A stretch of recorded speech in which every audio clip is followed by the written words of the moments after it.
जय जय श्री राधे, जय जय श्री कृष्णा। मित्रों, मैं महेश पारसी धाम वृंदावन से आपकी सेवा में नई जानकारी लेकर हाजिर हूँ। आज का प्रोग्राम है जून से लेकर के दिसंबर तक मेष राशि वालों का कैसा समय रहना है। हमारा चैनल ज्योतिष सेवा वृंदावन, अपने चैनल के माध्यम से मैं आपका हार्दिक स्वागत करता हूँ, सभी दर्शकों का अभिनंदन करता हूँ। जय जय श्री राधे। मित्रों, आज की बात करते हैं कि मेष राशि वालों की। मेष राशि पर कोई शनि का 7.5 नहीं है, कोई शनि का ढैया का प्रभाव नहीं है, कोई पनौती भी नहीं है, फिर मेष राशि वाले परेशान क्यों हैं? काफ़ी लोगों के कमेंट हमें मिलते हैं, हमसे कहते हैं कि जी मेष राशि वाले बहुत परेशान हैं, और आप कहते हैं कि जी आप मेष राशि का बहुत अच्छा समय शुरू हो गया। तो ये जो प्रोग्राम है आज आपकी राशि के ऊपर ही बना रहे हैं, आपकी चंद्र राशि के ऊपर। ये लगन पर नहीं है, जिनकी मेष राशि उनके लिए प्रोग्राम है। और आप वीडियो को अंत तक देखें तो आपको पता चलेगा कि मेष राशि वालों के ऊपर समय कैसा है और आने वाला समय भी कैसा है। ये दोनों चीज़ आपको नोट करनी चाहिए कि अभी समय कैसा चल रहा है और आने वाला समय आपके लिए कैसा होगा, तो आपको सब समझ में आ जाएगा। आज आपको A to Z सब बातें बताने वाले हैं। जून से दिसंबर 2023 का राशिफल आपको बता रहे हैं। आज प्रोग्राम के आखिर में आपके जो राशि के स्वामी हैं, ग्रहों के सेनापति मंगल हैं, उनके कुछ आपको उपाय भी बताएंगे। हमारी कुंडली में काफ़ी ग्रह ऐसे हैं जो एक ही भाव में काफ़ी लंबे समय तक रहते हैं। जैसे शनि महाराज हैं, एक ही भाव में 2.5 साल तक रहते हैं। बृहस्पति हैं, एक ही भाव में 1 साल तक रहते हैं। राहु और केतु हैं, एक ही भाव में करीब 18 महीने तक ये दोनों ग्रह बैठे रहते हैं। अब होता क्या है कि जो ग्रह जितने ज़्यादा देर तक एक भाव में बैठेगा, तो देखिए वो अगर अच्छा परिणाम आपको दे रहा है तो जितनी देर बैठेगा अच्छा परिणाम देगा, और अगर उसका परिणाम आपके लिए अशुभ है तो वो आपको जितनी देर बैठेगा अशुभ परिणाम देगा। तो यही हालत कुछ ऐसे लोगों के साथ हो जाते हैं। अगर किसी का ग्रह ऐसा ग्रह जो मैंने आपको भी बताए हैं, शनि, बृहस्पति, राहु, केतु, इनमें से कोई भी किसी भाव में लंबे समय तक बैठ जाए तो वो आदमी बहुत परेशान हो जाता है, और हर समय वो इतना परेशान हो जाता है कि वो डरते रहते हैं कि अब ग्रह क्या करेगा, अब क्या कर देगा, अब क्या कर देगा। और ये सोचते रहते हैं कि ग्रह कब बदलेगा। आदमी थक जाता है सोच सोच के, लेकिन ग्रह अपने समय पर ही बदलता है। और वो ये भी उम्मीद करते हैं कि भाई ग्रह बदले तो मुझे राहत मिले। अभी जो समय आपके सामने चल रहा है उसके बारे में बात करते हैं। 17 जनवरी से पहले शनि का 7.5 का प्रभाव बहुत ज़बरदस्त तरीके से चल रहा था, लेकिन वो मेष राशि पर नहीं था और राशि में प्रभाव था। इसमें मकर राशि भी थी, धनु राशि भी थी, तुला राशि भी थी, मिथुन राशि भी थी। इन राशियों पर शनि की 7.5 का बहुत ज़बरदस्त प्रभाव था। तो जनवरी में शनि महाराज का परिवर्तन होता है 17 जनवरी को। मकर राशि से कुंभ राशि में शनि का गोचर हुआ। गोचर अभी चल रहा है। यहाँ शनि की अपनी मूल त्रिकोण राशि है, और अपनी राशि में शनि जैसा ग्रह बहुत स्ट्रांग होता है, बहुत ताकतवर हो जाता है। जब 17 जनवरी को शनि का गोचर कुंभ राशि में हुआ, और कुंभ राशि आपके आय के या लाभ के भाव की राशि है, फिर तो आपको लाभ होना चाहिए था। अब जैसे ही शनि महाराज 17 जनवरी को स्थान परिवर्तन करके लाभ के भाव में आए, तो 30 जनवरी को शनि महाराज अस्त हो गए। और शनि महाराज अस्त होने के बाद 6 मास तक शनिदेव अस्त रहे। अस्त का मतलब होता है कि जो ग्रह अस्त हुआ है, जिन भावों का वो स्वामी है या जिन भावों का वो कारक है, उन भावों से संबंधित जो भी फल हैं आपको देगा नहीं। अस्त ग्रह का प्रभाव बिल्कुल नकारात्मक होता है, नेगेटिव होता है। कर्म का देवता, लाभ का स्वामी, अब दोनों अस्त हो गए, प्रभाव रहा 0, बिल्कुल नेगेटिव। कर्म का आपने जो भी काम किया उसका आपको फल नहीं मिला। आपको जिन जिन काम से या वस्तुओं से आपको लाभ होना था नहीं हुआ। जैसे कहीं आपका प्रॉपर्टी डीलर का काम है, मकान बनाने का काम है, खनन का काम है, जैसे माइंस वगैरह होती हैं, या आपका रियल एस्टेट का बिजनेस है, या बिल्डिंग मटेरियल का आप काम करते हैं, कोई मैन्युफैक्चरिंग करते हैं, सप्लाई करते हैं, आपका कोई मैन्युफैक्चरिंग का भी काम है, लोहे से संबंधित कोई काम था, या कोई दुकानदारी कर रहे थे आप, तो ऐसे समय में क्या हुआ, आपने जो भी काम किया, मानो आपने किसी को माल सप्लाई किया, अब माल सप्लाई तो आपने कर दिया लेकिन आपकी पेमेंट फंस गई। आपने कोई सरकारी काम किया, कोई ठेका लिया, कोई उसका मकान बनाने का, नाली बनाने का, सड़क बनाने का, गली बनाने का, आप ठेकेदारी करते हैं, आपने काम तो किया लेकिन गवर्नमेंट के खाते में से आपको पेमेंट नहीं मिली, पैसा नहीं मिला, आपका जो लाभ होना था आपको वो फंस गया, और साथ साथ आपकी पेमेंट भी रुक गई। अब पेमेंट रुकने से आपके सारे जो शेड्यूल थे काम करने के, वो सब के सब आपके वहीं के वहीं धरे रह गए। अब जब पैसा आपके पास नहीं आया तो आगे आप काम नहीं कर पाए, और काम नहीं कर पाए, यही सबसे बड़ा आपके लिए नुकसान का कारण हुआ, और समस्या आपके सामने खड़ी हो गई, लाभ नहीं मिला, क्योंकि शनि अस्त आपके प्रभाव के आड़े आ गया, जो भी आप काम नहीं किया उसके आड़े शनि अस्त आ गया। अब 30 जनवरी से 6 मार्च तक आपके साथ ऐसा ही हुआ होगा। आप ज़रा देखिए अपने बारे में, थोड़े बैक में जाइए, फिर देखिए कि आपके साथ ऐसा ही हुआ था। जिन जिन की पेमेंट फंसी है वो अपनी कमेंट एक बार ज़रूर करें हमें। आप जैसे फाइनेंस का काम तो नहीं करते हैं, लेकिन आपने किसी को पैसा उधार दे देते हैं आमतौर पे, कोई जान पहचान का नातेदार रिश्तेदार आता है, मित्र आता है, आपने पैसा दे दिया, और जब आपको ज़रूरत पड़ी पैसे की तो आपको पैसा रिकवरी नहीं हुआ, आपको पैसा नहीं मिला, पैसा फंस गया, आपका जो कोई काम था आपका काम रह गया, और परेशानी बढ़ी वो अलग। और ये भी शनि के अस्त के दौरान हुआ होगा आपके साथ। शनि की जो तीसरी दृष्टि है वो आपके लगन पे है। शनि यहाँ कुछ अलग तरह का प्रभाव देता है। शनि का मतलब होता है धीरे धीरे, शनि शनि, तो हर काम में डिले, हर काम को धीरे धीरे होना, हर काम को डिले कराना, ये शनि का एक नेचर होता है। आज का काम कल पर टाल देना, कल का काम परसों पर टाल देना, ये सिलसिला शनि की अस्त की अवस्था में आपके साथ चलता रहा था। अब शनि की दृष्टि मेष राशि पर होने से देखिए कुछ साइड इफेक्ट भी देता है, क्योंकि शनि एक बहुत ठंडा ग्रह है और मेष राशि एक बहुत गर्म राशि, क्षत्रिय राशि है। तो ऐसी राशि वालों के लिए जब शनि का प्रभाव आता है, जोड़ों में दर्द, घुटनों में दर्द, ऑर्थोपेडिक की शिकायत, कमर में दर्द, ये समस्या आपको लगातार पीछे शनि के द्वारा मिलती रही है। शनि अस्त के दौरान ज़्यादा मिली है, तो ये समस्या शनि ने आपको दी थी। अब 7वीं जैसी शनि महाराज की आपके पंचम भाव पर है। पंचम भाव शिक्षा का, बुद्धि का, संतान का, लॉटरी का, शेयर मार्केट का, हम सब इसी भाव से देखते हैं। अब सिंह राशि पर शनि की दृष्टि से जो पढ़ने वाले बच्चे हैं उनकी मन की स्थिति ठीक नहीं रही होगी, मन भटका होगा, भटकेगा, पढ़ने को मन नहीं करेगा, बाद में पढ़ेंगे, फिर पढ़ लेंगे, फिर स्कूल का या ट्यूशन का जो काम है बाद में कर लेंगे, ऐसे टालम टोल वाला समय वो छात्रों के लिए भी रहा होगा। ऐसी स्थिति शनि अस्त अवस्था में अवश्य बनती है, और बनी आपके साथ भी बने हो। संतान की तरफ से शुभ समाचार नहीं मिला होगा, परीक्षा का परिणाम भी डिले हुआ होगा, कारण कुछ भी रहा हो, लेकिन देर जरूर हुई हो।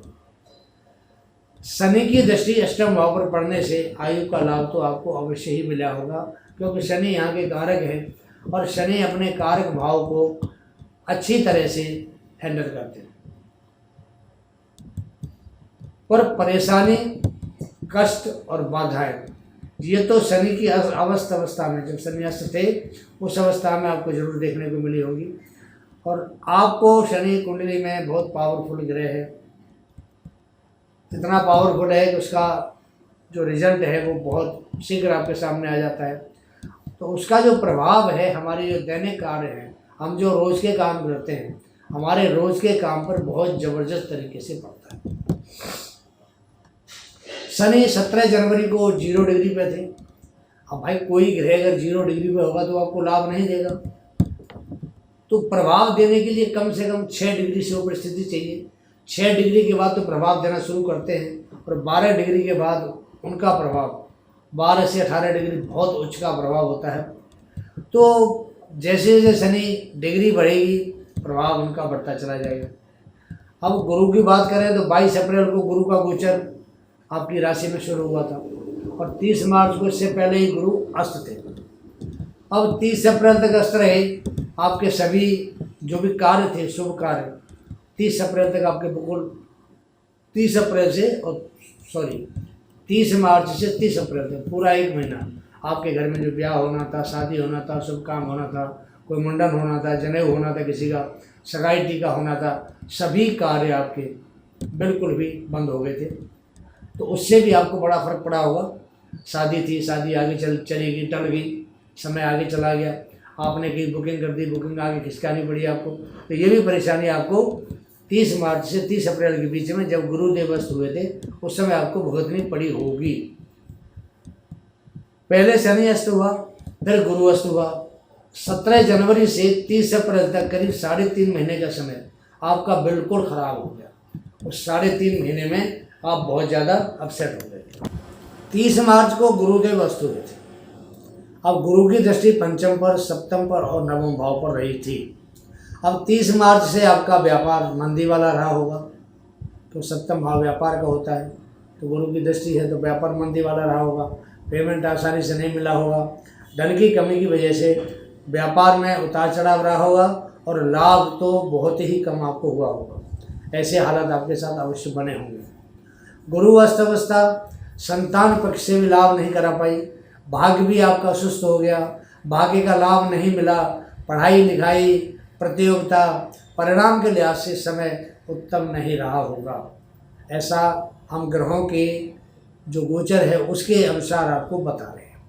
ये शनि और गुरु का अस्त प्रभाव आपने देखा और नज़दीक से देखा और उसको बहुत ही नज़दीक से आपने महसूस भी किया होगा। अब बात करते हैं आगे की, जून से लेकर के दिसंबर तक का समय आपके लिए कैसा रहने वाला। 15 जून के बाद राहु की डिग्री 6 और गुरु की डिग्री हो जाएगी करीब 14। अंशों में बहुत बड़ा फर्क है। गुरु जवान युवावस्था का है और राहु बिल्कुल एकदम बाल अवस्था में आ गया है। तो यहाँ पर एक जो योग बनता है वो गजलक्ष्मी योग बनता है और गजलक्ष्मी योग मेष राशि वालों के लिए 15 जून से प्रभावी होगा और बहुत ही अच्छा योग है और ये 30 अक्टूबर तक बिल्कुल जारी रहेगा। तो 30 अक्टूबर को राहु का राशि परिवर्तन होना है, तो 30 अक्टूबर तक गुरु और राहु आपको गजलक्ष्मी योग बनाएंगे जो आपके लिए बहुत ज़्यादा लाभदायक है। अब 21 अप्रैल को बुध वक्री अवस्था में था पीछे, 15 मई को मार्गी और 21 अप्रैल से 15 मई का समय व्यापार के लिए संघर्षदायक आपके लिए भी रहा होगा, क्योंकि बुध खुद व्यापार का कारक है। बुध की स्थिति भी आपकी बढ़िया नहीं थी। अब बुध मेष राशि में वक्री हुआ था। अब बुध बुद्धि का कारक है और व्यापार का कारक है। अगर आपकी वाणी भी थोड़ी ठीक उस समय नहीं रही होगी, क्योंकि वाणी मेन चीज़ होती है, हम कोई व्यापार करते हैं, क्योंकि सारा जो व्यापार हमारे व्यवहार के ऊपर डिपेंड करता है कि हमारा सामने वाली पार्टी से व्यवहार कैसा है। वाणी कड़वी है तो व्यापार नहीं चलेगा, बुद्धि सही काम नहीं करती है तो व्यापार नहीं चलेगा। तो ये बुध की वजह से आपका जो समय था 15 मई तक का वो भी आपका बढ़िया नहीं रहा। तो बुध ने भी आपको काफ़ी परेशानी दी है। जो नौकरी करने वाले हैं और उनका भी व्यवहार थोड़ा ठीक नहीं रहा होगा तो उनको भी परेशानी आई होगी। ये भी एक बड़ी कड़वी सच्चाई आपके सामने बुध की तरफ से मैं बता रहा हूँ। अब 14 अप्रैल से 15 मई तक सूर्य का गोचर है वो राहु के साथ रहा था। अब राहु और सूर्य दोनों मिलकर पितृदोष का निर्माण करते कुंडली में, और राहु और सूर्य मिलकर ग्रहण योग भी बनता है। और पितृदोष से घर में परिवार में क्लेश रहती है, बनते काम आपके बिगड़ जाते हैं। और अगर हम ग्रहण दोष की बात करते हैं तो जो कोई सरकार में आप कोई जॉब करते हैं, सरकार से आपका किसी तरह का कोई संबंध है, कोई ठेकेदारी करते हैं, आपने पेमेंट लेनी होती है, या सरकार में किसी आप अच्छे ओहदे पे काम करते हैं, तो उन सब में आपको 1 महीने तक 14 अप्रैल से 15 मई तक बड़ी परेशानी आपको बिल्कुल हुई होगी। नौकरी पेशा लोगों को परेशानी का सामना करना पड़ा होगा, आपके पद में प्रतिष्ठा में भी आपको आँच आई होगी। ऐसा हम सूर्य और राहु की जो युति थी उसके बारे में ये निर्णय लिया। तो ये परेशानी आपके सामने आई होंगी जो आपको अभी मैंने बताई है। अब 17 जून को शनिदेव वक्री रहेगा, 17 जून से लेकर के, और ये 4 नवंबर तक शनिदेव का जो गोचर का समय है ये रहेगा बकरी अवस्था। और बकरी ग्रह बहुत ज़्यादा चेष्टावल होता है, तो बकरी ग्रह कुछ पीछे वाले भाव का भी फल देता है, जहाँ बैठा है वहाँ का भी फल देगा, और उसने जो देना है वो अपनी लिमिट से ज़्यादा देने की कोशिश करता है। जहाँ तक उसकी लिमिट होती है ग्रह की, उससे ज़्यादा देने की कोशिश करता है। अब शनि आपका कर्म भाव का स्वामी है, आय भाव का स्वामी है, तो इन दोनों भावों के फल आपको बिल्कुल ही जल्दी देना शुरू कर देगा। क्योंकि शनि एक बहुत ही महत्वपूर्ण आपकी कुंडली में ग्रह है। तो आपकी कुंडली का कोई भी कुंडली हो, शनि तो और कुंडली में महत्वपूर्ण होता है, क्योंकि शनि कर्म का दाता है। और कर्म का दाता अगर किसी कुंडली में बकरी अवस्था में आ जाता है तो उस समय चेष्टावल बढ़ जाता है, उसका ग्रह की पावर बहुत बढ़ जाती है, और वो अच्छा परिणाम विपरीत राजयोग भी देने में सक्षम होता है। तो 17 जून से 4 नवंबर तक शनि की बकरी अवस्था आपको धन धान्य से भरपूर करेगी। आपको थोड़े से प्रयास से अच्छा धन लाभ होगा। आप जो भी कार्य करेंगे उससे आपको लाभ होगा। सूर्य की बात करते हैं। 15 जून को सूर्य का गोचर तीसरे भाव में आपके 3rd हाउस में रहेगा। 3rd हाउस आपका पराक्रम का, बल का, हिम्मत का, साहस का भाव होता है। तो यहाँ ये सूर्य आपको हर तरीके से लाभ देगा, हिम्मत बढ़ाएगा, पावर बढ़ाएगा आपकी, और साथ साथ भाग्य पे दृष्टि जाने से भाग्य का भी फल आपको ज़्यादा मिलेगा, भाग्य को भी बल मिलेगा, और पिता से भी आपको सपोर्ट मिलेगी, लाभ मिलेगा। क्योंकि सूर्य पिता का कारक है। अगर भाग्य के ऊपर सूर्य दृष्टि डालता है तो जो आपके पिताजी हैं उनको, आपके पिताजी आपको सपोर्ट करेंगे हर तरीके से। अब 16 जुलाई को सूर्य 4थे भाव में आपके जो जमीन जायदाद का कोई भाव होता है, यहाँ अगर कोई झगड़ा है तो उसको ख़त्म करके आपके फेवर में करने की कोशिश करेंगे, और कोई मातृ सुख देने में आपको समर्थ होंगे। माता का स्वास्थ्य बढ़िया रहेगा। 17 अगस्त को सूर्य अपनी राशि सिंह राशि में गोचर करेगा। संतान से सुख मिलेगा। जिनके संतान नहीं है उनको संतान सुख मिलेगा, संतान सुखी रहेगी। परीक्षा परिणाम इस महीने बेहतर रहेगा। 17 सितंबर को सूर्य का गोचर 6ठे भाव में एक शत्रुहंता योग बनाएगा। कर्ज हो, बीमारी हो, दुश्मन हो, सभी पर आप भारी रहेंगे। 17 अक्टूबर को विवाह शादी संबंध बनेंगे। सूर्य का जो गोचर है 7म भाव होगा। सामने गुरु की दृष्टि आ रही है, और गुरु बनकर एकदम अच्छी पोजीशन में है। संबंध बनेंगे, व्यापार आपका शीर्ष पर पहुंचेगा, धन का लाभ होगा। पॉइंट ये रहेगा आपके लिए, माइनस पॉइंट है कि पति पत्नी का आपस में थोड़ा विवाद रह सकता है, क्योंकि शनि यहाँ बैठ करके थोड़ा सा नीच का प्रभाव देंगे 10 डिग्री तक। 10 डिग्री का मतलब अगर 17 अक्टूबर को आएंगे तो 27 अक्टूबर तक थोड़ा नीच प्रभाव होगा। उसके बाद वो नॉर्मल हो जाते हैं, फिर कोई दिक्कत नहीं आएगी। 17 नवंबर को सूर्य वृश्चिक राशि में गोचर करेंगे। पैतृक संपत्ति का लाभ दिलाएंगे, आध्यात्मिक ज्ञान बढ़ाएंगे, और इसका भी लाभ आपको मिलने वाला है। धन की स्थिति बहुत आपकी अच्छी रहेगी। कोई सरकारी काम जो काफ़ी समय से पेंडिंग था आपका, वो पूरा कराएंगे। न्याय के क्षेत्र में आप अच्छा काम करेंगे। और जून से अक्टूबर तक गजलक्ष्मी योग राहु और गुरु द्वारा बनी रहा है, और सूर्य भी यहाँ बैठ के आपको अच्छा धन का लाभ कराएगा। अब बात करते हैं शनि महाराज की, कि चांडाल योग का जो प्रभाव है गुरु का और राहु का, ये प्रभाव 15 जून के बाद निष्प्रभावी हो जाएगा। कारण आपको बताया है, राहु की डिग्री 6 से कम हो जाएगी, और गुरु की डिग्री करीब 14-15 से ऊपर पहुंच जाएगी। तो यहाँ बिल्कुल भी निष्प्रभाव हो जाएगा। तो ये आपको गुरु के द्वारा जो भी एक मान सम्मान, एक आपको इज्जत जो बख्शी जा रही है, धन का जो लाभ दिया, क्यों गुरु यहाँ से बैठ करके आपकी राशि से 5म भाव को देख रहा है, 7म भाव को देख रहा है, 9म भाव को देख रहा है। और गुरु के बारे में हमारे शास्त्रों में लिखा हुआ है कि गुरु जहाँ जहाँ पर दृष्टि डालते हैं वहाँ अमृत की वर्षा होती है, गंगा जल बरसता है। तो वही प्रभाव आपके साथ होगा 15 जून के बाद। गुरु की दृष्टि 5म भाव पे संतान सुख देगी, 7म भाव पे विवाह शादी के संबंध बनाएगी। 5म भाव में अगर गुरु की दृष्टि आती है तो जो लव कपल्स वाले, प्यार रोमांस वाले हैं, उनकी शादी के योग बनेंगे, उनकी शादी होगी जल्दी, बिल्कुल पक्का होगा। 100% शादी करना चाहते हैं नव कपल्स, शादी में बनेंगे जोड़े में, प्यार मोहब्बत परवान चढ़ेगा। जो कपल्स है, जो रिलेशनशिप में रहते हैं, उनका भी परवान चढ़ेगा। और विवाह शादी के संबंध जिसके भी हैं वो सब 15 जून के बाद में सबके बनना शुरू हो जाएगा। भाग्य भाव पर गुरु की दृष्टि से, अपने घर पे दृष्टि से, आपके भाग्य को बहुत ज़्यादा बल मिलेगा। इधर शनि आपको लाभ देने को तैयार बैठे हैं। गुरु आपको धन, मान, सम्मान, पुत्र, विवाह, शादी, सुख, भाग्य को बली बनाने को तैयार बैठे हैं। तो ये जो समय है 15 जून से लेकर के और दिसंबर तक आपको समय बता रहे हैं, ये मेष राशि वालों के लिए गोल्डन टाइम की शुरुआत है।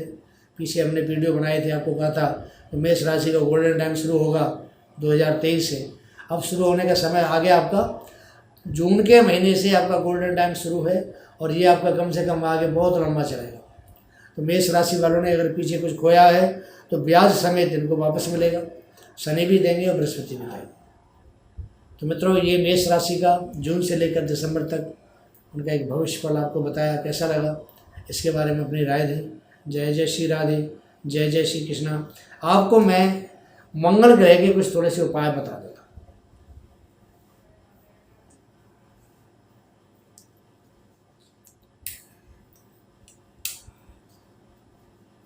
कुछ उपाय आपको बताते हैं सेनापति मंगल के बारे में, क्योंकि मंगल आपकी राशि का स्वामी है। मंगल अगर हमारा अशुभ होता है तो बहुत दिक्कत होती है, क्योंकि जो मंगल देवता है वो हमारे हर काम में मंगल करने वाला है। यहाँ पर आप हनुमान की सेवा कर सकते हैं। मंगल के देवता हनुमान हैं। व्रत कर सकते हैं मंगलवार का। हनुमान जी पे महीने में एक बार चोला चला सकते हैं। सुंदरकांड का पाठ ब्रह्मास्त्र का काम करता है। अगर आप नियम से रोजाना शाम को 9 से 11 के बीच में चमेली के तेल का दीपक जला के सुंदरकांड का पाठ करते हैं तो आपके हर कष्ट को निवारण करने की उसके अंदर ताकत है। वो आपको हर कष्ट, हर परेशानी, हर मुसीबत से बचाएगा। इससे बढ़िया मंगल के लिए मेरे ख्याल से तो कोई ऐसा साधन नहीं है। तो आप सुंदरकांड का पाठ करें तो आपको बहुत ज़्यादा लाभ देगा। इसके साथ ही प्रोग्राम समाप्त करने की आज्ञा दें। जय जय श्री राधे, जय जय श्री कृष्ण।